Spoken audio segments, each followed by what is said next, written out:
Ladies and gentlemen, welcome once again to another episode of The Cider Drinker. Although, I really don't know what this actually is today. I don't know if it's a cider pop, I don't know if it's an actual cider, so I guess this could be another episode of... What the bloody hell is this? Yeah, this is an Aldi purchase here. It's from their Hop Foundry range, so I suppose you could kind of say that it's a beer. But when you actually look at it, it's not either. It's a can of their Snake and Black, which I've actually featured a fair amount of these sorts of drinks in the past recently, which is a classic, well, it says a classic snake bite, mixing cider and lager with a burst of blackcurrant, which I've done a couple of actual, wait, this isn't ciders, where they've actually done beers that have been featured on that, but they've been more sour beers rather than... I mean, whatever this is. I mean, Untapped lists it as a cider, but whether it is or not, I don't know. So I guess we'll have to wait and see when I actually crack open the can. Serve ice cold. Well, I mean, it's quite a cold day out there, so it probably is. 330ml cans and 4% ABV, so that's pretty standard stuff. A true British throwback, combining fresh apple cider and Pilsner lager with a juicy burst of blackcurrant cordial, essential for summer partying. In the middle of winter, there we go. Beer mixed with cider and blackcurrant concentrate. Okay, well, there you go. At least you know what you're sort of getting there. Calories, I mean, there's, per can, there's 132 calories. There we are. So, health-conscious people out there, you can make a judgment if you want to get it. So, yeah, I don't know. Is this going to be a true throwback to the classic snake bite, or is it just going to be another gimmicky sort of drink? Let's get the can open and just see. I really don't know what to expect. I think that I only paid like 99p or something like this for this particular can. So let's get it poured out. I mean, the colour's looking kind of what I was expecting it to be. Get it all, there you go, just get it all whacked in there. There we go, you can go, whew, okay, I can smell that already. Oh God, dirty glass again. Dear me, I don't know what's happening with my drying techniques at the moment, but I mean, barely any carbonation to that at all, hardly any, very, very light. But yeah, a little bit of a foamy head there, so is it a beer? Who knows? But yeah, colour is kind of what I was expecting. It's not luminescent, but there's a nice reddy, ruby sort of tinge to it. Again, looks a bit like slightly watered down blackcurrant cordial, so yeah, I suppose they've got the colour right, I guess, but do they have the smells and the taste? I mean, whew, I can smell it already. Oh, okay. Okay, yeah, that's bringing back memories and not very good ones. That is smelling. When I was a kid, whenever I got ill or something like that, I think it was either a cold or something. There used to be these seltzer tablets that you used to get.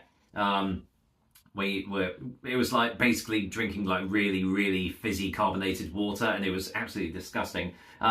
This has kind of got that smell to it, mixed with really cheap blackcurrant cordial, like the really cheap, you know, like 99p stuff, like a litre of concentrate or something. Ooh. Okay, I'm not gonna lie, the smell is not that inviting. So, oh well. It's in the taste, isn't it, I guess? So, cheers, everyone. Yeah, is this a true snake bite and snake and black, or whatever it's trying to call itself? I don't know. Let's just dive in. Cheers.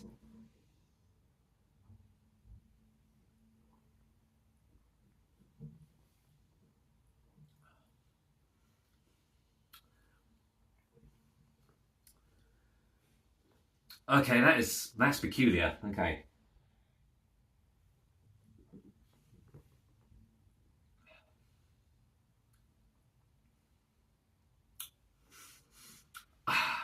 I don't know what this is trying to be. If I'm being honest, I really do not know what this is trying to be.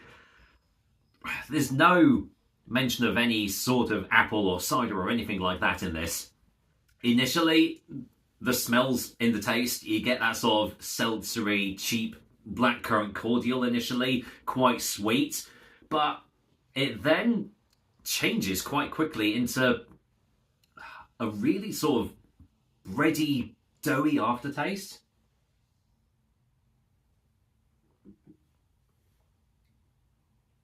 Oh, yeah, that's Yeah, that is bringing back like horrible memories. Whew, I don't know what to make of this. I mean, the initial taste is not very pleasant, if I'm going to be honest, but then it does kind of divulge into sort of a okayish finish.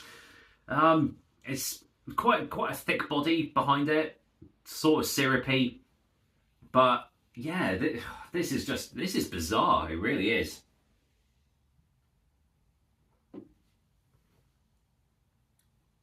Yeah, the initial taste is putting me off, and then it kind of goes nice. It's sort of got the blackcurrant is sort of like cough medicine blackcurrant taste, or like a whole soother blackcurrant. That sort of artificial blackcurrant taste to it.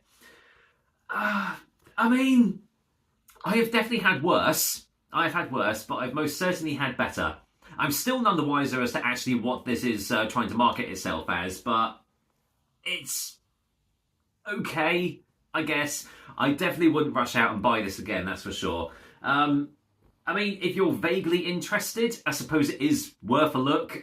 Like, especially if you want to like harken back to your childhood, I guess. But yeah, it is a bit of a weird one. So, final taste before final verdict.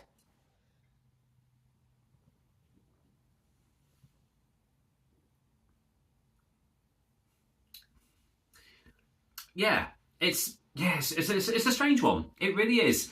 The initial taste is sort of, the more that I'm drinking it, the less horrible it is, but it definitely tastes quite artificial, quite syrupy, thick, sweet, the typical sort of stuff that you find in most like big brand cider pops out there. So I suppose it's more akin to a cider pop than anything else. So if you bear that in mind when you buy a can of this, then you kind of know what to expect. It doesn't really taste of beer either, apart from that sort of bready, doughy aftertaste, which I guess in the cheaper pilsners you do get.